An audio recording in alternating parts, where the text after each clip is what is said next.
Behin herri txiki batean, neska alaia bizi zan, txano gorritxo bat zeukan, bere burutxo gainean.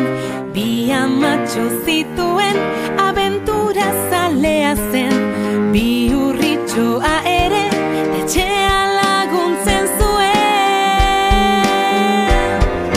Txano gorritxo dut izena, amonaren etxera noa, noa, noa. Txano gorritxo dut izena, amonaren etxera noa, noa. Behin amatxi gaixori, ezin lortu jatekorik, bilo bat badu bisitatzerik, sendatzeko ez da hoberik. Saski hau amonatxo, osasuntxu egoteko, gluten gabeko bizkotxo, jango duzu goxo, goxo. Txano gorritxo dut izena, amonaren etxera noa, noa, noa. Txano gorritxo dut izena, amonaren etxera noa, noa.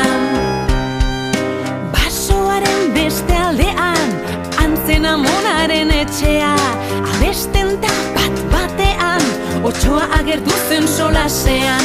Loreak eramateko, amatxik pozik jartzeko, otsoak denbora irabazteko, hola bizkotxoa lapurtzeko.